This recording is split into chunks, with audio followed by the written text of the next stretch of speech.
What's packing party people, and welcome back to the channel. I'm your host Godchild, first of his name, and this is the What's Packing Sports Show. And today we're going to be talking about what I learned over the weekend around the NFL, okay? But before we get into that, let me do a little bit of house cleaning and ask you guys to subscribe to the channel if you haven't done so. I'm a little channel, the little channel that could. I'm trying to make it to the big time, but I can't do it without your guys' help and support. So you got to subscribe for me. If you're not already subscribed, it doesn't cost you anything. And I know you're probably already subscribed to a million other things, but it's like maybe you should go through some of those other things that you're not watching and trim the fat off of your subscription list and add me to it. And also hit the notification bell and hit the thumbs up if you like this, and if you don't, hit the thumbs down. I don't mind. You can be a hater or you can, be critical. That's okay. As critical as I am as Aaron Rodgers, it would behoove me. It would be very hypocritical if I wouldn't, I can take it. I can dish it out and I can take it. So do that for me, please, man. If you want to help me grow, I'd appreciate it. Now, this is what I learned about the fantasy football. Like fantasy football is like you need to take, if you have a chance, take Kelsey and Waller, because they're the only two guys that are really gonna come through for you every single week. I mean, I've got Gesicki, Logan Thomas. I got Mike Gesicki for the Dolphins, Logan Thomas for the Washington football team, and I have Wilson Knox for the Buffalo Bills. And let me tell you right now, Wilson Knox is a guy who I think I picked him up off the waiver wire. And I believe, like, if you looking for a tight end, and I don't know if he's owned in 100%, like I don't know if you're playing fantasy football league, and if you know if he's owned in 100% of leagues or not like that, but he may be available in your league, and if he is, man, you should go pick him up, because the tight end position is like it's a desert. It's a desert out there, man. And Darren Waller and Kelsey are the only two fucking oases, and everybody else is just like, a fucking drop every time. And you don't really know when it's gonna come. Pause. Or like how refreshing it's gonna be. So it's like you gotta really, man. You got the tight end position is tough, man. And I feel like they should make it. They should let you swap out players who get injured in the game with a position on your bench. You know what I mean? Like, I feel like you can do that in real life, you know what I'm saying? So why can't I do that in the game? And maybe not like you got to do it at the halftime. You know what I'm saying? Like, your player gets hurt in the first quarter. You got to do it at halftime, swap them out for another player or some shit like that. Like something, because like it just sucks sitting there watching a guy who gets hurt just do nothing for you. And the person you're playing against, all their players are registering points. You're like, fuck, man, if I lose this game by any reasonable amount of points and it's like 1 point or some shit, like that's fucking tight end did nothing for me. And it's like I have two more tight ends on my bench. I should be able to swap out this tight end who got hurt with the tight end who was healthy and quite frankly went the fuck off. And the second thing I learned, or like it wasn't really I learned this, but it was something that kind of like I had this thought, like, is Patrick Mahomes. I was watching the Chiefs and the Chiefs. Who the fuck did the Chiefs spank? They spanked somebody this weekend. I was watching it. Was it Philly or something? I was watching the Chiefs game, and I was just like, man, Patrick Mahomes, man, like this dude really like picks up first downs with his legs. He has like big runs, and he's had some like kind of like standout runs like in the playoffs and stuff. And I feel like people always talk about all of the things he does with his arm and how he can just fling it all over the field, and how special he is with the the launch angles and the off platform stuff and whatever. It's like, but people don't really talk about his running ability, and I feel like he's kind of an underrated runner.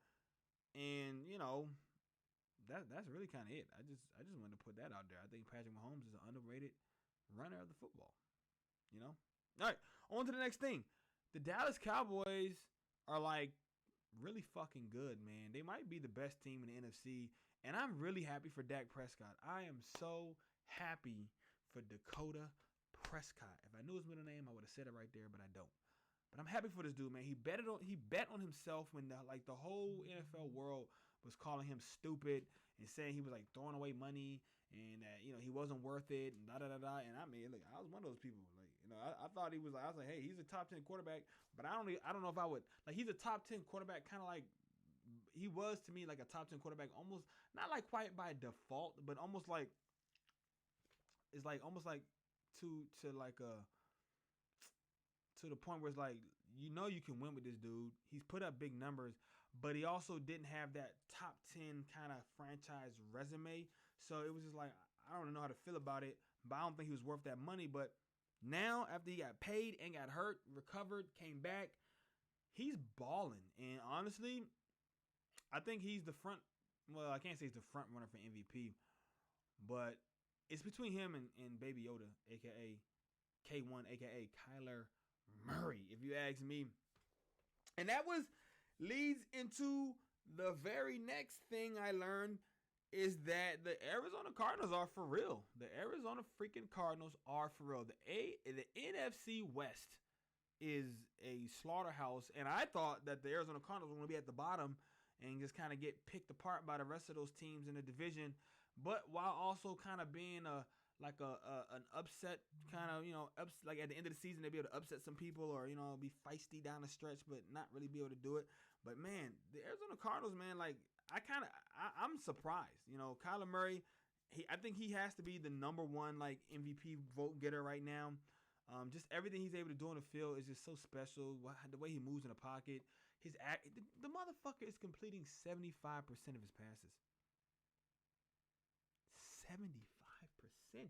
He's deadly accurate.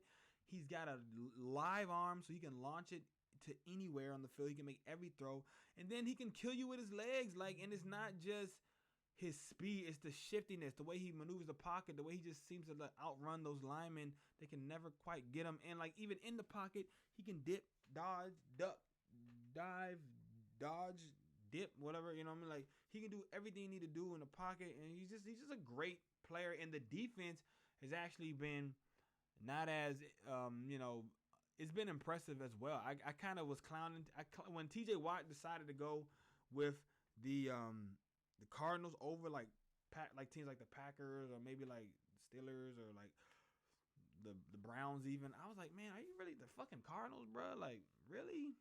But nah, man, this Cardinals defense is looking really good, and I think the Cardinals are the best team in the NFC West, and quite possibly the best or maybe second best team in the NFC conference. Okay, and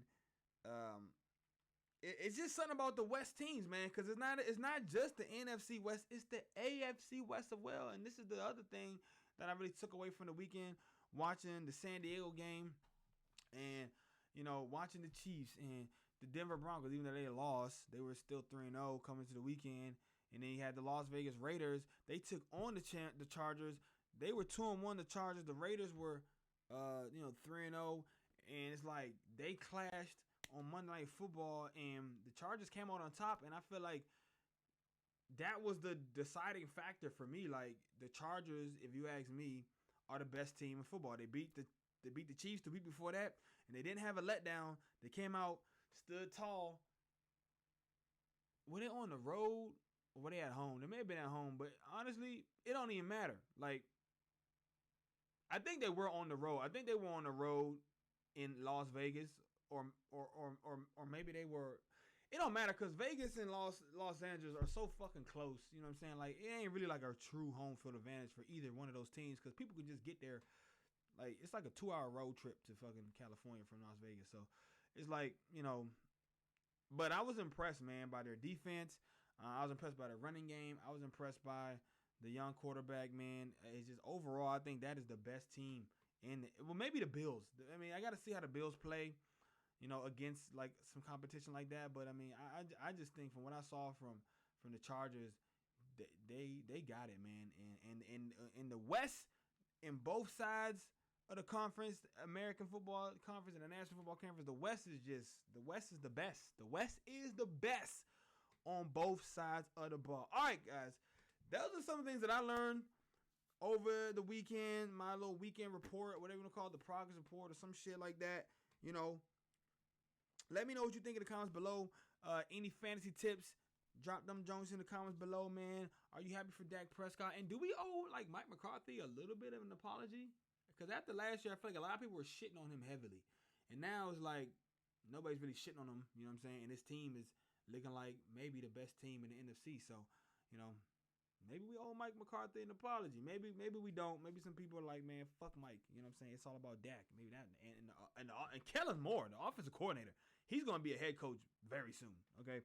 And like I said, man, San Diego, the AFC West, the NFC West, man, all that shit is good, man. Talk about it in the comments, man. Let me know what you think. To the next show, go Pack, go. And remember, the Bears, even though they're now starting Justin Fields and he looked pretty damn good, still suck.